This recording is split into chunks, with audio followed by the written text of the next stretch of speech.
আসসালামু আলাইকুম। পাঙ্গাস মাছ দিয়ে বেগুন আলু এভাবে রান্না করলে কিন্তু খেতে অসম্ভব ভালো লাগে। চলুন রেসিপিতে চলে যাই। এজন্য প্রথমে আমি তেলালা পাঙ্গাস মাছের পিসগুলো নিয়ে নিয়েছি। তারপর এখানে পরিমাণ মতো লবণ, হলুদের গুঁড়া, মরিচের গুঁড়া ও সামান্য পরিমাণ জিরার গুঁড়া দিয়ে ভালোভাবে মাখিয়ে নিব। মাখিয়ে নেওয়া হয়ে গেলে মাছগুলোকে 15 মিনিটের মতো রেস্টে রেখে দেবো। এখন একটা কড়াই সয়াবিন তেল দিয়ে দিব। তেলটা গরম হয়ে গেলে 2 থেকে 3টা মাঝারি সাইজের আলু এভাবে টুকরা টুকরা করে কেটে সামান্য লবণ দিয়ে ঢাকনা দিয়ে ঢেকে 2 থেকে 3 মিনিটের মতো ভেজে নিব। সবগুলো আলু ভেজে নেওয়া হয়ে গেলে আমি উঠিয়ে নিব। এবার ওই একই তেলে আমি এখানে বেগুনগুলোকে ছোট ছোট করে কেটে দিয়ে দিব। তারপর এখানে দিয়ে দিচ্ছি লবণ ও সামান্য পরিমাণ হলুদের গুঁড়া। এবার বেগুনগুলোকেও 2 থেকে 3 মিনিটের মতো ভেজে উঠিয়ে নিব। তারপর ওই একই তেলে আমি একটু বেশি করে পেঁয়াজ কুচি দিয়ে দিব। এখানে কিন্তু আর এক্সট্রা করে কোনো তেল দেওয়ার প্রয়োজন নেই।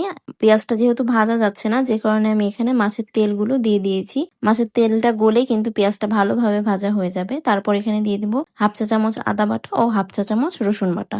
এরপর এখানে দিয়ে দিব পরিমাণ মতো লবণ, হলুদের গুঁড়া, মরিচের গুঁড়া ও সামান্য পরিমাণ ধনিয়া গুঁড়া। এখন এখানে একটু সামান্য পরিমাণ পানি দিয়ে দিব যেন মশলাটা পুড়ে না যায়। তারপরে ভালোভাবে ঢাকনা দিয়ে ঢেকে 2 থেকে 3 মিনিটের মতো কষিয়ে নিব।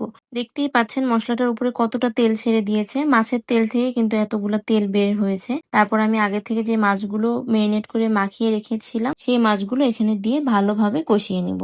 ঢাকনা দিয়ে ঢেকে আমি 4 থেকে 5 মিনিটের মতো মাছগুলোকে ভালোভাবে কষিয়ে নিয়েছি। যেহেতু মাছগুলো আমি ভেজে নেইনি, যে কারণে একটু ভালোভাবে কষাতে হবে, না হলে কিন্তু একটু গন্ধ লাগতে পারে। মাছগুলো যখন ভালোভাবে কষানো হয়ে যাবে তখন আমি এ পর্যায়ে দিয়ে দিব আগে থেকে ভেজে রাখা আলু। আলুটা আগে দিয়ে দিতে হবে, যেহেতু আলুটা সিদ্ধ হতে একটু সময় লাগে। এই জন্য আলুটা আগে দিয়ে মাছের সঙ্গে ভালোভাবে মিশিয়ে নিয়ে তারপরে ভেজে রাখা বেগুনটাও আমি দিয়ে দিব। এবার বেগুন আর আলুগুলো মাছের সঙ্গে ভালোভাবে কষিয়ে নেব ঢাকনা দিয়ে ঢেকে আরো 4 থেকে 5 মিনিটের মতো। 4 থেকে 5 মিনিটের মতো কষিয়ে নিলে কিন্তু প্রায় 80% রান্নাটা কমপ্লিট হয়ে যাবে। তারপর এই পর্যায়ে সামান্য পরিমাণে একটু পানি দিয়ে দিব। আমি এখানে প্রায় 1 কাপের মতো পানি দিয়ে ঢাকনা দিয়ে ঢেকে প্রায় 4 থেকে 5 মিনিটের মতো রান্না করে নিয়েছি।